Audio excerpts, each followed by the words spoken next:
1395 migrants haïtiens ont été arrêtés lundi par les autorités migratoires dominicaines dans le district national, a rapporté le directeur dominicain de la migration, Verancio Alcantara. Ils n'étaient porteurs d'aucun type de document les autorisant à résider dans le pays, a déclaré le responsable de la DGM dans un communiqué de presse repris par le quotidien L'Istendario. M. Alcantara a indiqué que dans le cadre des opérations d'interdiction de la recherche et la capture d'immigrants illégaux qui sont mises en œuvre simultanément sur tous les territoires dominicains, une moyenne de 20 000 immigrés illégaux haïtiens sont renvoyés dans leur pays d'origine par mois. Des actions qui ont augmenté ces derniers mois. Luis Abinader a rejeté énergiquement les demandes du haut-commissaire de l'ONU aux réfugiés de stopper les expulsions de migrants haïtiens, arguant que l'on ne peut demander davantage à la République dominicaine qui fait, selon lui déjà, beaucoup pour Haïti. Notre correspondant sur place, Jean-Michel Kawa, explique que le chef d'État dominicain est contraint d'adopter cette posture pour faire face à l'extrême droite dominicaine en prévision des prochaines élections présidentielles.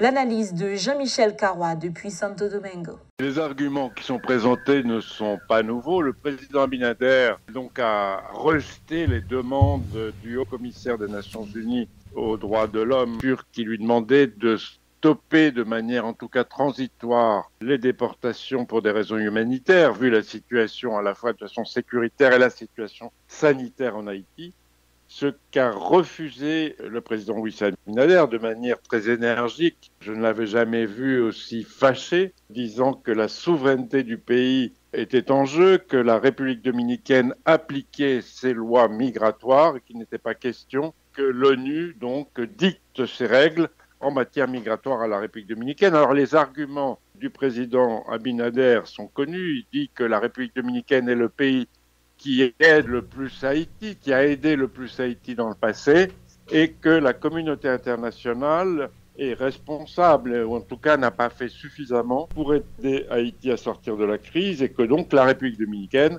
on ne peut pas lui demander davantage, notamment en termes migratoires, pour aider Haïti dans la situation actuelle. Voilà les arguments en gros du président Abinader qui ont choqué ici un certain nombre de secteurs, notamment les secteurs progressistes. Le président Abinader a dit que non seulement les déportations n'allaient pas arrêter, mais qu'elles allaient augmenter. Et effectivement, depuis 2 jours, on constate qu'il y a des rafles importantes, notamment dans la capitale et les principales grandes villes, Santiago, Bonao, etc., et les chiffres de déportation ont augmenté. Donc, ce mois-ci, en septembre, on parle de 11 949 Haïtiens expulsés, et de janvier à septembre, sont les derniers chiffres publiés, 85 780 Haïtiens ont été renvoyés en Haïti. Vous voyez que les chiffres sont importants. Il y a un aspect de politique intérieure.